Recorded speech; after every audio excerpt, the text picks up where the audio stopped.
Hola, ¿qué tal? Nuevamente bienvenidos a esta escucha atenta de la palabra de Dios para preparar nuestros corazones, nuestra mente para ser transformados en cada Eucaristía. Bien, pues estamos en el tercer domingo de Adviento y este domingo se le llama Domingo Gaudete. La palabra gaudete es una palabra extraña que es en latín, que significa alegría. Es un domingo alegre. ¿Sí? Recordemos este tiempo de Adviento donde la iglesia nos invita mucho a reflexionar, a contemplar tres grandes figuras. Y en estos primeros tres domingos de Adviento, ellos van a ayudarnos, ¿verdad?, a tomar la actitud que la iglesia quiere para poder celebrar este acontecimiento de Jesús en su encarnación y, ayudarnos a esperar gozosamente su segunda venida. Entonces, ¿quiénes son estas tres figuras? Isaías, el profeta Isaías, se dan cuenta desde la primera lectura en los domingos, en las misas de entre semana, en el oficio de lectura estamos leyendo a Isaías. Segundo, y pareciera ser que es un poco repetitivo este evangelio que es tomado de Juan sorpresivamente, porque Marcos es muy pequeño y entonces siempre toma de Juan algunos elementos para ayudarnos a continuar con su mensaje. ¿Quién es esa figura? Juan el Bautista. Juan el Bautista, una segunda figura que hoy vamos a mirar, que él no se identifica con nadie más con aquella voz que suena en el desierto.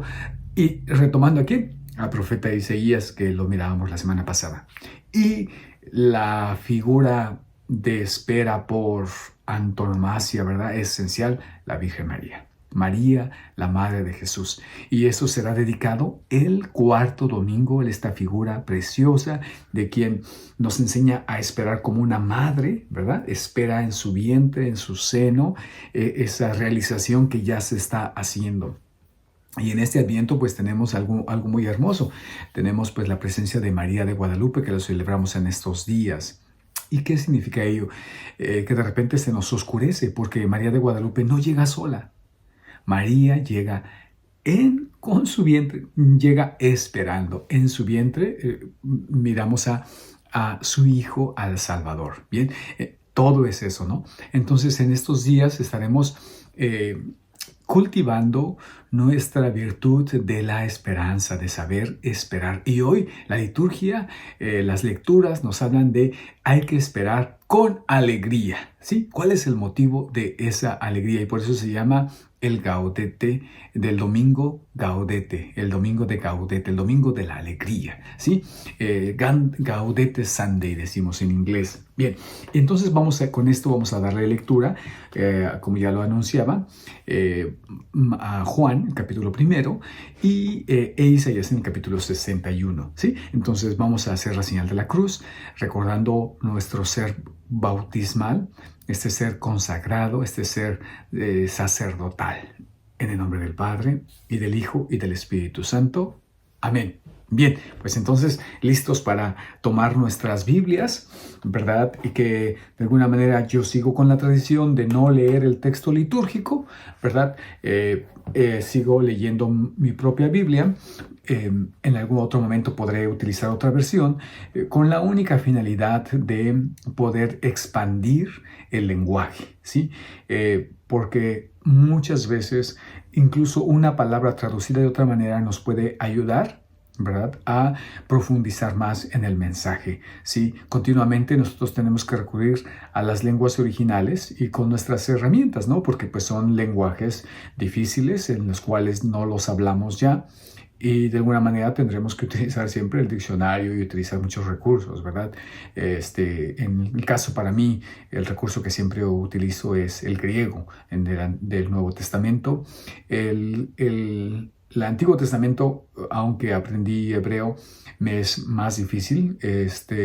Entonces utilizo la versión de los 70s, que es el Antiguo Testamento traducido en griego, y así es como continúo yo mi acercamiento, de alguna manera desde lo más original posible, en donde podemos captar este mensaje para traducirlo a estos tiempos. Bien.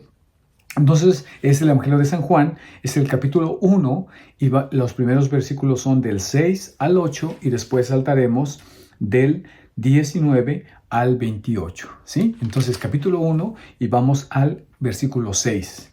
Y esto es lo que nos presenta. Apareció un hombre enviado por Dios. Se llamaba Juan. Vino como testigo para dar testimonio de la luz, para que todos creyeran por medio de él.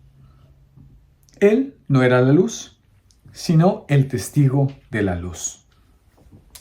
Saltamos al versículo 19. Este es el testimonio que dio Juan. Cuando los judíos enviaron sacerdotes y levitas desde Jerusalén para preguntarle, ¿quién eres tú? Él confesó y no lo ocultó, sino que dijo claramente, yo no soy el Mesías. ¿Quién eres entonces? Le preguntaron. ¿Eres Elías? Juan dijo, no. ¿Eres el profeta? Tampoco, respondió. Ellos insistieron. ¿Quién eres? Para que podamos dar una respuesta a los que nos han enviado. ¿Qué dices de ti mismo? Y él les dijo, yo soy una voz que grita en el desierto. Allanen el camino del Señor, como dijo el profeta Isaías. Algunos de los enviados eran fariseos y volvieron a preguntarle, ¿por qué bautizas entonces si tú no eres el Mesías, ni Elías, ni el profeta? Juan respondió, yo bautizo con agua, pero en medio de ustedes hay alguien al que ustedes no conocen. Él viene después de mí, y yo no soy digno de desatarle la correa de sus sandalias. Todo esto sucedió en Betania, al otro lado del Jordán, donde Juan bautizaba. Bien, esta es nuestra lectura del Evangelio. La lectura del Evangelio que va a resonar en todas las iglesias este domingo Gaudete, este domingo de la alegría. Y de alguna manera se toma eso porque las antífonas tienen que ver mucho con la alegría y especialmente la segunda lectura que es de los tesalonicenses en el capítulo 5 y que es muy conocido para todos nosotros cuando en el versículo 16 Pablo va a exhortar. De hecho, la primera carta de los tesalonicenses es un común que los especialistas dicen que es uno de los posiblemente el escrito más antiguo del Antiguo Testamento, del Nuevo Testamento, ¿sí? El escrito más antiguo, la primera carta que fue escrita, la más antigua incluso antes que los evangelios, ¿verdad? Entonces tiene toda una autoridad muy, muy importante porque es de los primeros testimonios, en una de las primeras exhortaciones que el apóstol Pablo hacía a las comunidades cristianas nacientes que posiblemente tenían apenas unos 10 años de su existencia después de la muerte y resurrección de nuestro Señor. Y en este capítulo 5 de la primera carta a los tesalonicenses encontramos los versículos 16 al 23, que es lo que vamos a escuchar. Y dice de una manera, estén siempre alegres. ¿Sí? Estén siempre alegres. Y segundo dice, oren sin cesar. Estos son los primeros versículos. Versículo 16, estén siempre alegres. Versículo 17, oren sin cesar. Versículos pequeñísimos, ¿verdad? Primera de Tesalonicenses 15 y 16. Sí, estén siempre alegres, oren sin cesar. Den gracias a Dios en toda ocasión. Esto es lo que Dios quiere de todos ustedes en Cristo Jesús. No extingan la acción del Espíritu Santo. No desprecien las profecías. Examínenlo todo y quédense con lo bueno. Cuídense del mal en todas sus formas. Que el Dios de la paz los santifique plenamente para que ustedes se conserven irreprochables en todo su ser, espíritu, alma y cuerpo, hasta la venida de nuestro Señor Jesucristo. El que los llama es fiel y así lo hará. ¿Sí? Una exhortación preciosa, ¿no? Una exhortación preciosa a poner toda nuestra confianza en aquel que ha de venir, ¿sí? Y esta espera es gozosa y totalmente profundizada en la oración. Sí, esta es una lectura increíble que misma pudiera ser una lectura espiritual para toda esta semana que viene, ¿verdad? Leyéndola. Y entonces de ahí regreso después de justificar estos, porque tenemos que justificar estos nombres que la iglesia da, tenemos siempre que leerlo en este contexto de Adviento, ¿sí? No es una lectura aislada a una lectura solamente como encontrar la Biblia y abrirla y decir qué me está diciendo en este momento, sino en el contexto de que la iglesia nos los está pidiendo. Mirarla bajo estos lentes, bajo esta perspectiva, bajo esta dirección. Entonces lo primero que encontramos aquí, y me gustaría, es la mediación, ¿sí? Dios no salva directamente, ¿sí? Hace una creación, prepara, ¿sí? Envía profetas, envía mediadores, hasta que lo hace a través de su Hijo Jesucristo, tras la mediación de la humanidad de Jesús, ¿sí? Siempre hay mediadores, es lo primero que alcanzamos a mirar. Por eso dice aquí, apareció un hombre enviado por Dios y que vino como testigo, ¿sí? Y es una persona concreta, ¿sí? Es una persona que la podemos identificar. Dice, su nombre era Juan. Y dice, vino a dar testimonio de la luz, pero él no era la luz, ¿sí? Vino a dar testimonio de la luz, pero él no era la luz. Y entonces aquí es donde estas preguntas son importantes hacerlas. Le preguntan, dice aquí, igual que a Jesús, ¿verdad? Los fariseos y los sacerdotes, ¿verdad? Aquí dice que lo enviaron, los judíos enviaron sacerdotes y levitas desde Jerusalén. Entonces, recuerden que los mandan ¿a dónde? A donde está Juan, donde está Juan bautizando, y dice que está allá en Betania, al otro lado del Jordán, ¿sí? Y entonces de Jerusalén bajan, porque Jerusalén es una parte muy alta, y bajan totalmente a la región de Jerusalén, ay, se me atoró este nombre, ¿verdad? Del río Jordán, de Betania. Esto es muy importante. Espiritualmente tendríamos que mirar, ¿verdad? Lo que Dios nos pide es lo que de alguna manera estábamos hablando en la lectura del capítulo 40 de Isaías, de bajar nuestros valles, ¿verdad? Y rellenar nuestros, todos los huecos, ¿no? Hacer derechos los caminos del Señor, preparan el camino. Y de alguna manera cuando el Juan el Bautista está en la parte más baja y los hace bajar a los sacerdotes y levitas, ¿verdad? Espiritualmente, para encontrarse con la preparación, es bajar a la humildad de nuestro ser, ¿verdad? Tenemos una continua tentación de ser orgullosos y de hacer a un lado a Dios y plantarnos en nuestros propios dioses, pensando que esa es la alegría. Y aquí vemos este movimiento increíble, ya incluso geográfico, de cómo Dios los atrae, ¿verdad? En la curiosidad, en ese deseo de investigar a los discípulos a sobajarse. De hecho, el Salmo, el Salmo que vamos a utilizar no es un salmo sorpresivamente, sino es el cántico de María Santísima, y comienza en el versículo 46. Y son varias partes donde dice, donde está otra vez el regocijo. Mi alma, ¿sí?, canta la alegría, la grandeza del Señor, y mi espíritu se estremece de gozo en Dios mi Salvador. Vemos totalmente ya alguna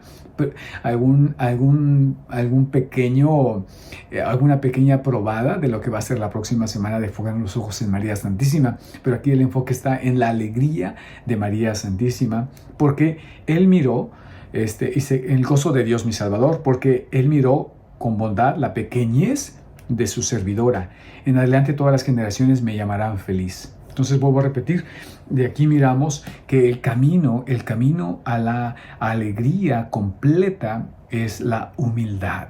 La humildad, y de alguna manera están bajando geográficamente, están bajando esto.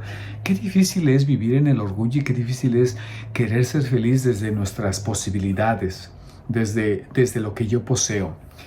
A veces me fijo en la generación de mis padres, ¿verdad? En la generación de mis padres que les admiro mucho porque fue una generación, incluso aquí también en Estados Unidos, la generación de la depresión de los 40 y 50 y también en nuestro México que ha estado en crisis todo el tiempo, ¿no? Y fue una generación muy hermosa de mucho trabajo. Sin embargo, esto que admiro tanto también es su debilidad, porque especialmente la generación de mis padres, no le encuentran sentido a su vida más que en el trabajo. De tal manera que cuando la persona por alguna situación, por su salud, deja de funcionar, deja de producir, no se siente, dice, se desespera con la vida porque no se siente ya útil, porque no se siente ya digno de esta vida. ¿Sí? Esta es una situación difícil. Lo mismo que esta generación trabaja y se esfuerza, no pone toda su confianza en sus fuerzas, en su salud, en lo que pueden producir y no en Dios. Voy a seguir caminando para hacer una pequeña conclusión, pero esto lo dejamos allí. Entonces ahí es cuando, vuelvo a repetir, viene esta humildad, vuelven a bajar y ahí se encuentran con Juan que está preparando el camino. Y entonces eso es lo que dice. Y le preguntan, hacen 3 preguntas muy interesantes y me gustaría de alguna manera sintetizarlas. Que al final le preguntan, ¿por qué bautizas si tú no eres el Mesías? Le preguntan, ¿eres el Mesías? Y él dice, no lo soy. ¿Sí? El Mesías, recuerden, que es el prometido, aquel que vendrá. Y de alguna manera en la mentalidad judía pensaban, y por eso no aceptaron a Jesús y todavía no lo aceptan como el Mesías, porque tenía que tener 2 características muy importantes. La primera es que Jesús no se decía que era el Mesías. Él nunca se llamó el Mesías, él se llamó el Hijo del Hombre y se llamó el Hijo de Dios, ¿sí? Y entonces, y que era una blasfemia decir que eras el Hijo de Dios, ¿no? O el Dios mismo, algo imposible de asimilar para el judío. Y el segundo, por cuando lo aceptan como Mesías, es porque estaba profetizado que el Mesías vendría a acabar con los enemigos, con el enemigo de Israel, con el enemigo de los judíos. Y para ellos, el enemigo no era más que el imperio romano, bajo el cual ellos estaban sujetos, estaban siendo esclavizados. Entonces, cuando Jesús aparece y no es político, él no se mete en la política, entonces no pueden mirar que él sea el Mesías, ¿no? Aquel que va a liberarlos. Entonces le preguntan a Juan, ¿tú eres el Mesías? Y él dice, no, yo no soy. Y le preguntan, ¿tú eres Elías? ¿Sí? Porque también, aunque él dice que no, y Jesús en el capítulo 11 de Mateo, de hecho lo leímos en estos días de la segunda semana de Adviento, le dicen, él era Elías, ¿sí?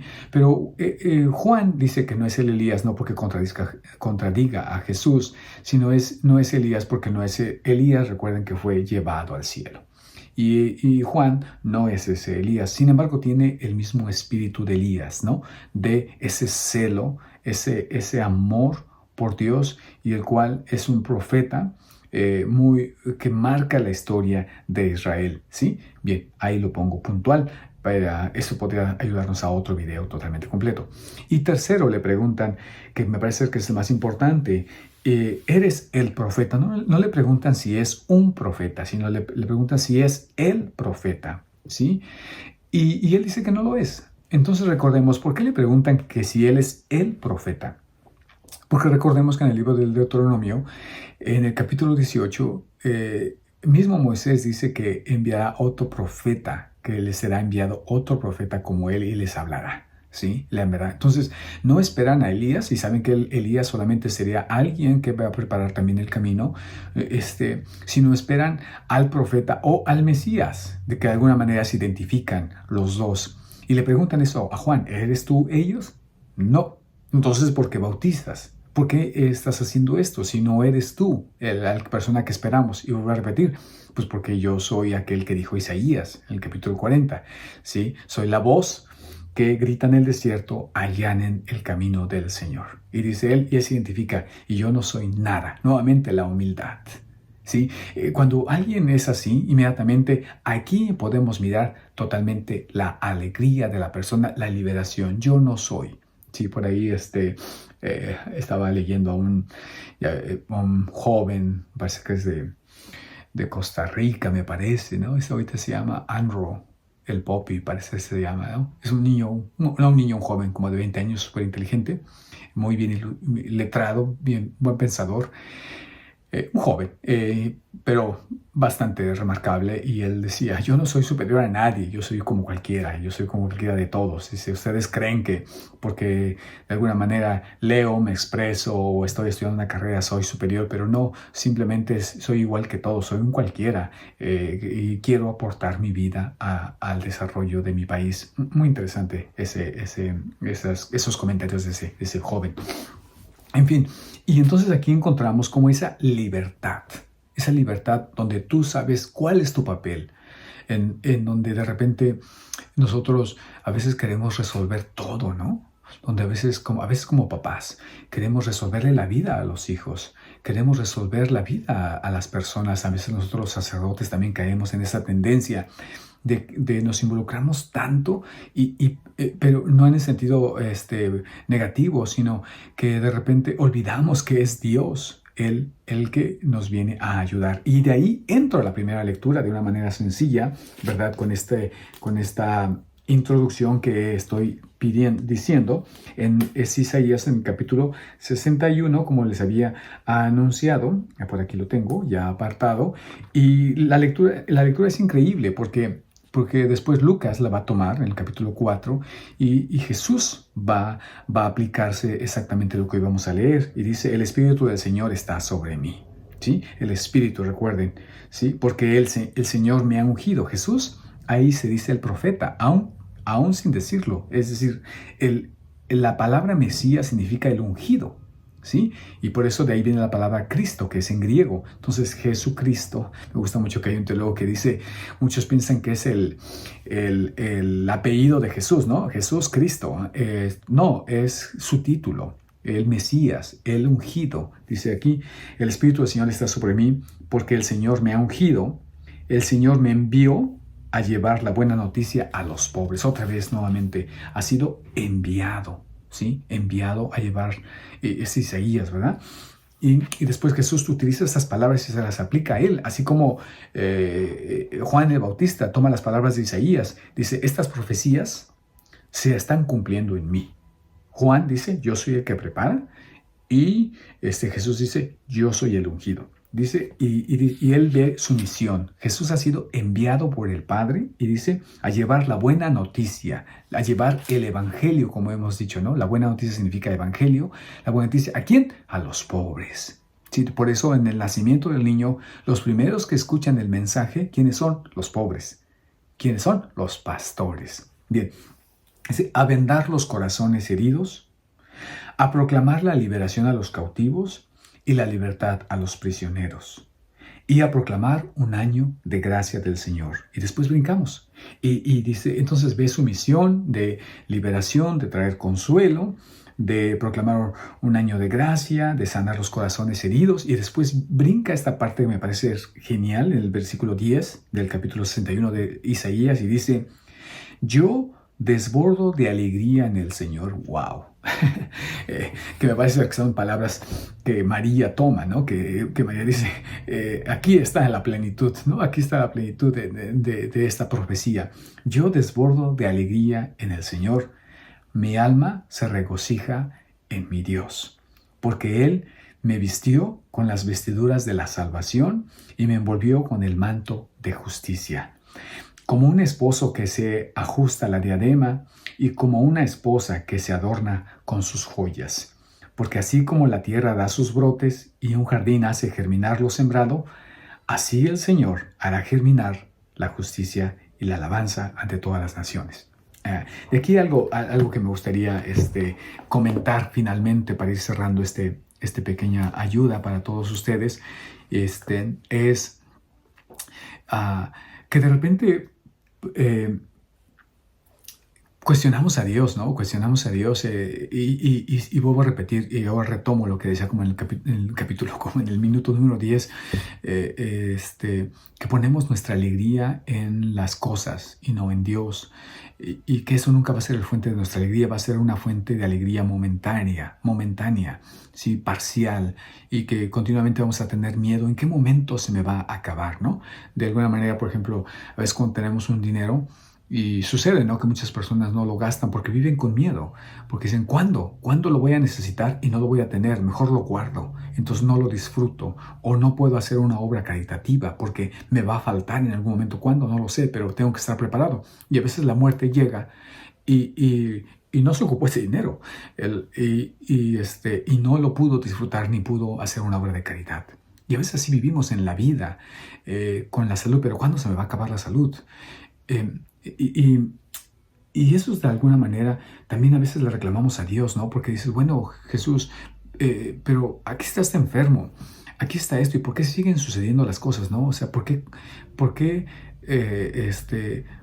si tú eres bueno, por qué no pones fin a todo esto que me está sucediendo? ¿Por qué no curas a todos los enfermos? ¿Por qué no liberas a todos los prisioneros que están injustamente? ¿Por qué no? ¿Por qué? ¿Por qué? Eh, y es que a mí me gustaría recobrar aunque no está aquí, pero me gustaría recordar la historia del libro de Job, ¿no? Porque Job, precisamente, tiene que aprender eso. Job tiene que aprender eso. Job en el capítulo 1 y en el capítulo 2 nos narra precisamente que de alguna manera Dios utiliza las desgracias de Job para ayudarle a Job a entender algo que creo él todavía no lo ve. Y es que eh, Job pierde todo. Job pierde todo. Y él estaba metido en una mentalidad de que si él hacía el bien, le iban a poder pasar cosas buenas. Pero yo creo que ustedes y yo nos damos cuenta que eso no es cierto, ¿no? Muchas veces los que hacemos más el bien, como Jesús de Nazaret que hizo el bien, le fue mal, ¿sí? O como dice aquel dicho, ¿verdad? El que se mete de redentor sale crucificado. No es una lógica de la vida que a los que hacen el bien les va bien. No, el que siembra el bien cosecha el bien. En la escritura obviamente está esta cita que estoy diciendo, pero tenemos que saberla interpretar, ¿no? Pero no textualmente como ahorita estoy diciendo, bueno, si yo hago el bien porque me pagan con mal. No en ese sentido, ¿no? Luego podríamos explorar cuando venga esa cita, poder explorar el significado de Pablo, porque pone esta analogía que debe ser interpretada. Pero no es así la lógica de la vida. Y entonces Job se da cuenta de que al final, ¿dónde está la fuente de su alegría? La fuente de su alegría no está en las cosas, incluso en sus hijos, en las posesiones, en su esposa, ni en él, porque él está llagado, ni en sus amigos que de alguna manera lo juzgan, sino que ha perdido todo, pero él sigue de pie porque hay algo que no puede perder, y es Dios. Es Dios. Entonces, es esto, cuando escuchamos en la Escritura y especialmente la fuente de nuestra alegría, no está basada en lo que Dios va a hacer por nosotros, sino que son signos cuando Él habla de abrir los ojos, ¿verdad? Cuando habla de liberarnos, pues habla de cosas muy importantes, ¿verdad? Que Jesús vino, y lo voy a decir en una palabra, como dijo el Papa Benedicto XVI en su libro de Jesús de Nazaret, ¿no?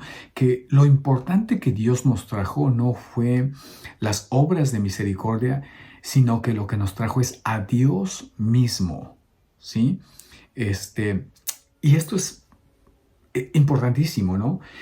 Y dice que precisamente los signos de las obras de misericordia que Jesús hace, el sanar a los ciegos, son signos precisamente de una realidad que Jesús quiere hacer mucho más profunda. Entonces, cuando habla de la ceguera, es precisamente de cuando nosotros no podemos ver que solamente Dios basta y nosotros nos convertimos en nuestros propios dioses.